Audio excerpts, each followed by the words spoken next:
Nah, Bang, mungkin ada bisa diperjelas nggak Bang terkait kebijakannya? Sebenarnya perlu nggak sih ada kebijakan yang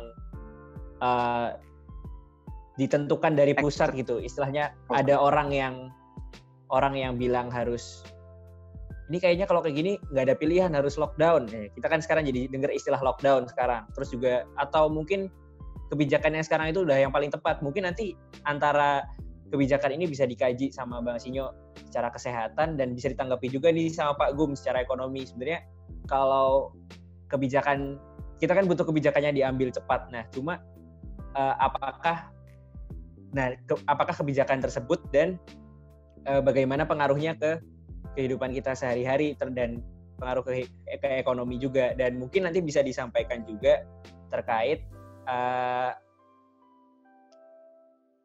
tadi kan disampaikan juga kalau ada pemerintah daerah harus bisa berjalan juga. Nah, apakah lebih efektif kebijakannya ini diambil per daerah atau justru kalau misalnya ada seragam dari pusat gitu. Jadi kebijakannya seperti ini. Nah, misalnya gitu. Atau seperti apa sih teknisnya gitu? Mungkin bisa dijelaskan kalau tadi yang saya tanyakan atau Farhan paparkan juga kurang gitu.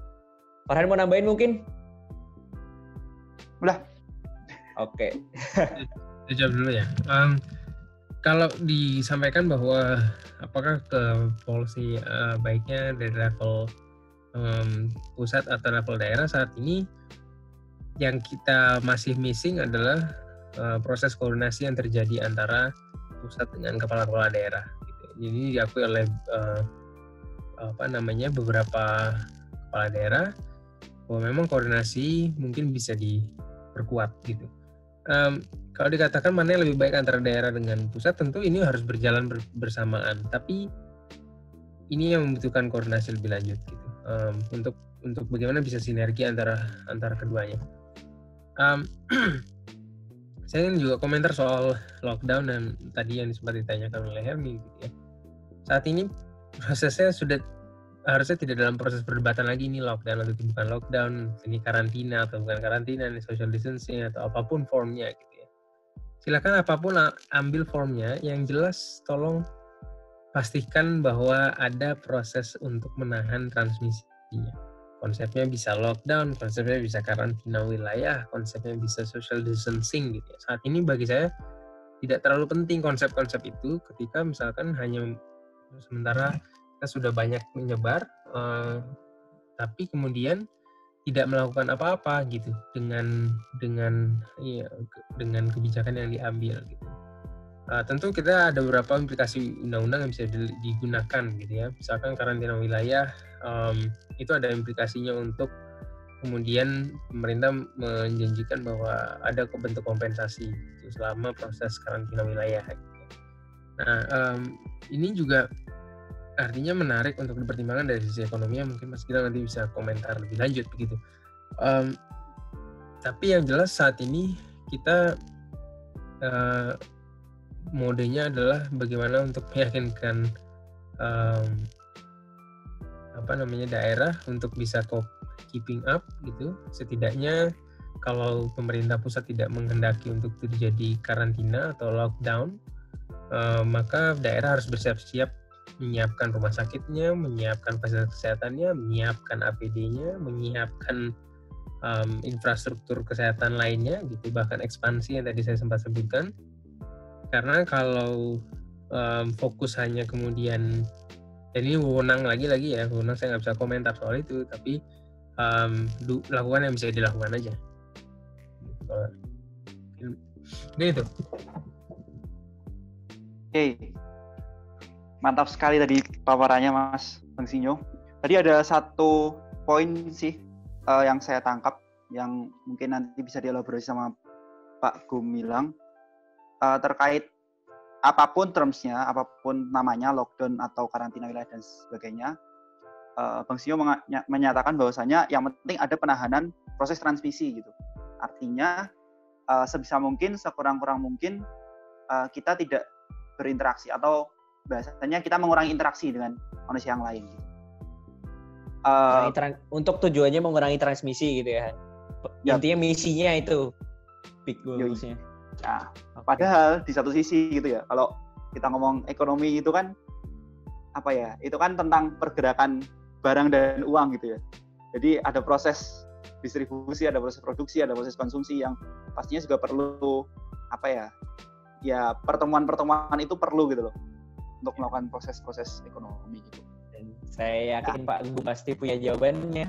Nah ini.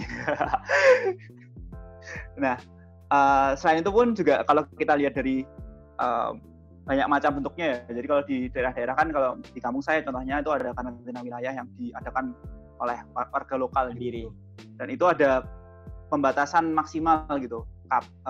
Kira-kira harus keluar jam berapa, harus berapa orang juga yang masuk dan keluar. Dan itu pun juga akhirnya membuat toko-toko pun pada tutup, membuat retail juga nggak bisa tahan gaji pegawai gitu.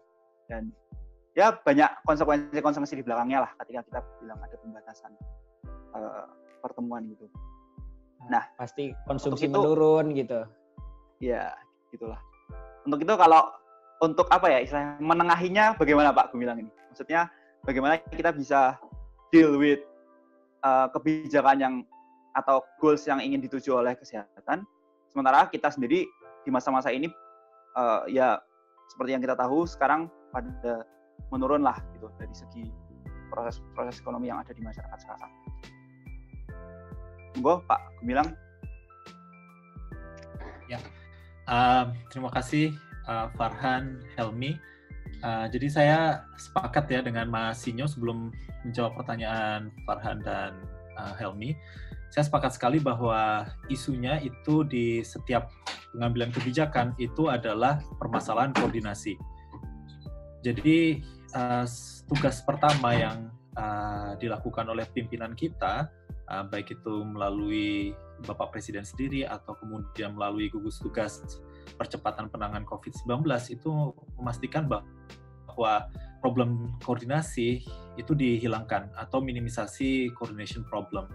Itu juga termasuk dari informasi apa yang kita keluarkan ke publik, data apa saja yang kita peroleh, dan bagaimana respon kita terhadap data yang diperoleh itu harus terkoordinasi dengan baik. Karena satu hal yang ingin kita jaga pada saat masa pandemi atau pada saat masa krisis itu adalah asa dari masyarakat, ekspektasi dari masyarakat. Masyarakat di sini bukan hanya kita ya, rumah tangga, tetapi juga asa dari bisnis. Nah, ini penting. Kenapa? Karena mereka melakukan keputusan ekonomi itu berdasarkan informasi yang mereka terima. Kayak berapa yang mereka harus produksi, berapa, bagaimana, atau kemana mereka harus melakukan distribusi barang, itu semua bergantung pada ekspektasi dan pada asa. Nah, oleh karena itu, saya memohon ya kepada pemerintah, baik di level pusat maupun di level daerah, bahwa permasalahan koordinasi ini perlu kita minimisasi. Oke, dan saya kira pakar-pakar kelembagaan di sana punya solusi yang cukup baik untuk mengatasi isu problem koordinasi yang ada saat ini.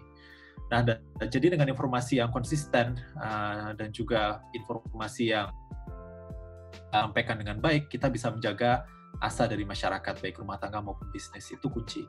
Nah, ini saya sedikit menarik ya sebelum menjawab kepersediaan barang dan jasa secara umum dalam perekonomian.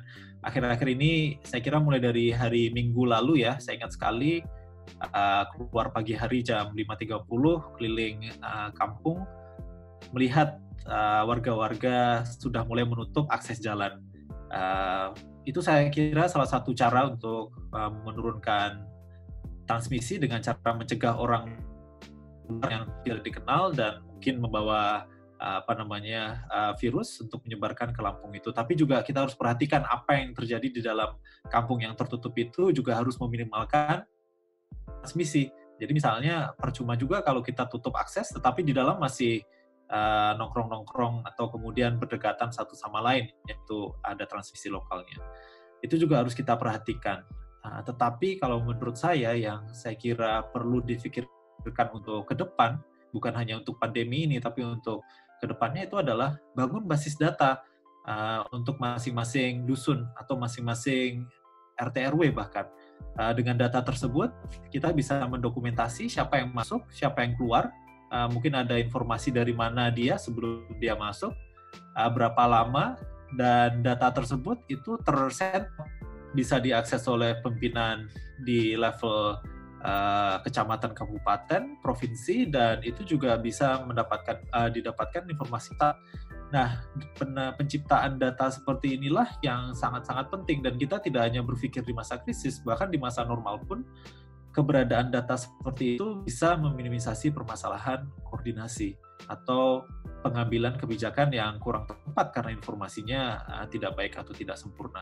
Jadi pesan saya pertama itu adalah pastikan data itu tersedia, standarisasi, dan bisa diakses oleh pengambil kebijakan di berbagai tingkat. Nah, berikutnya terkait dengan peredaran ini ya, barang dan jasa. Saya kira di awal-awal ini memang mau tidak mau permintaan agregat itu menurun. Dikarenakan oleh banyak hal.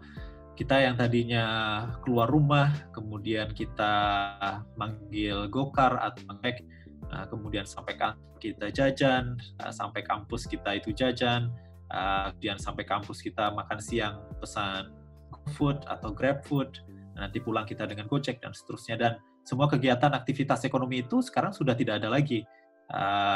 Ya tergantikan tentunya karena kita dari rumah atau dari kosan kita sekarang memanggil GrabFood atau GoFood, dan memang data menunjukkan bahwa ada permintaan yang meningkat di pesanan-pesanan makanan seperti itu atau pesanan-pesanan pengantaran barang.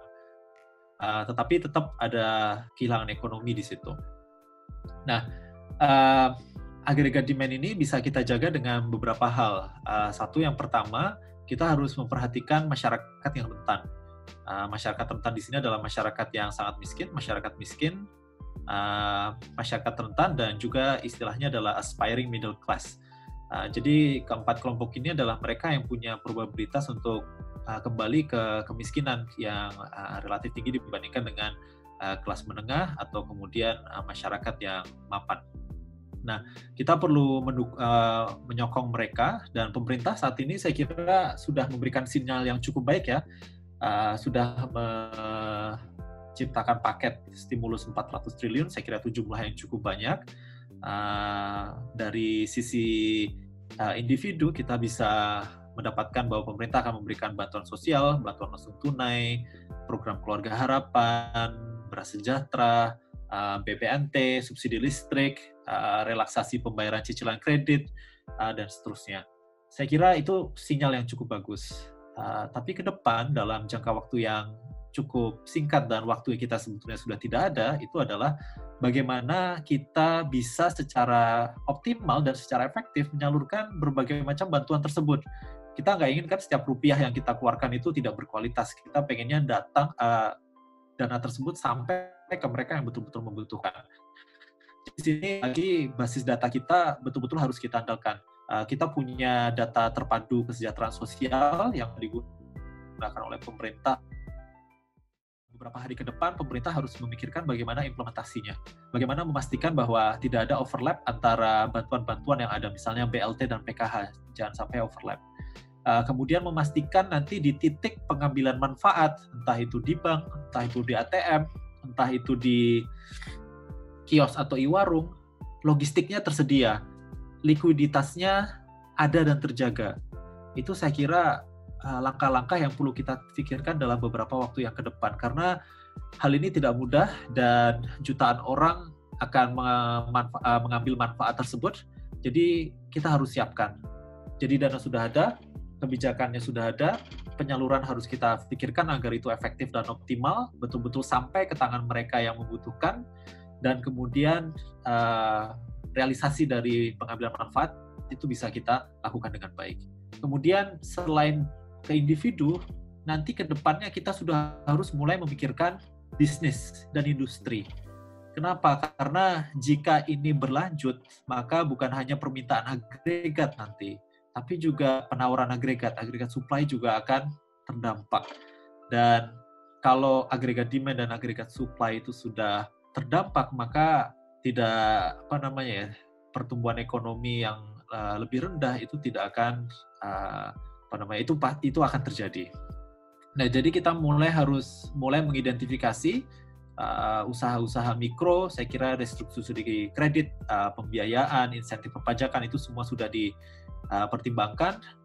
Tapi ke depan kita juga harus mulai memikirkan industri-industri manufaktur yang menjadi motor pertumbuhan ekonomi Indonesia dalam beberapa tahun ke belakang. Itu harus kita pertimbangkan. Bagaimana kita memastikan bahwa logistik bahan baku, logistik bahan input itu bisa terpenuhi. Karena mau tidak mau rantai pasokan global saat ini itu terputus.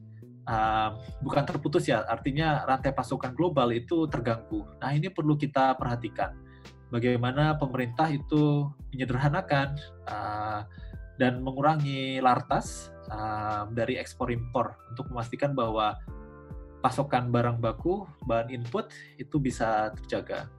Nah, pemerintah juga mungkin bisa mendorong nih asosiasi pengusaha APindo atau kemudian Kadin atau BUMN untuk mencoba untuk mempertimbangkan apa nih sektor yang dibutuhkan oleh perekonomian saat ini dan bagaimana sumber daya itu bisa kita shifting ke sektor-sektor tersebut misalnya.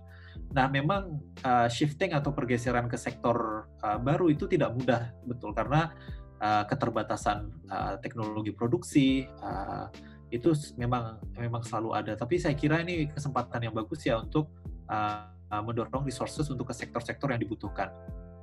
Dan bagi pekerja sektor informal yang sudah misalnya kehilangan pekerja harian, pekerjaan lepas, kita dorong untuk mereka bergabung ke sektor yang ke depan ini akan sangat dibutuhkan, misalnya sektor logistik, pengiriman barang, gudang, warehouse, sortir barang, itu semua akan meningkat permintaannya. Belajar dari Wuhan, permintaan terhadap sektor tersebut meningkat cukup drastis. Pengantaran. Nah, kita bisa nih mencoba untuk memberikan insentif agar pekerja harian atau pekerja lepas yang kehilangan pekerjaannya bisa masuk ke sektor-sektor tersebut. Nah, saya kira hal-hal tersebut yang paling tidak perlu kita jaga ya. Jadi satu tadi menjaga asa masyarakat, ekspektasi dengan informasi yang kredibel dan juga konsisten antar sektor. Kemudian yang berikutnya itu adalah kita mendukung masyarakat, terutama masyarakat yang rentan, dan nanti yang ketiga kita sudah harus mendorong tidak hanya usaha mikro, tapi juga kita harus memikirkan survival dari industri manufaktur kita, karena kita harus tetap memiliki, kita harus berjaga-jaga ya bahwa pandemi ini bisa lama di Indonesia, terutama jika belum ada keputusan atau intervensi kebijakan masyarakat yang tegas untuk mengurangi transmisi yang ada saat ini. Ya, terima kasih pemaparannya dari Pak Gum, lengkap sekali terkait ekonominya. Dari sisi informal, dari sisi mikro, terus makro juga, agregat penawaran sama permintaan juga ada dibahas. Yeah. Kuliah banget nih, sore. Kuliah. Ini sebenarnya kita ngomongin agak serius kayak gini juga karena ada yang masuk ke question Instagram. Kalau enggak, kita nggak kepikiran, guys, Yan. Iya, nggak kepikiran dong. Gitu. Manajemen, ya itu aja. Pabrik, nih aku industri, ya gitu aja kalau kita. Lanjut nih Han, kita ke topik selanjutnya nih.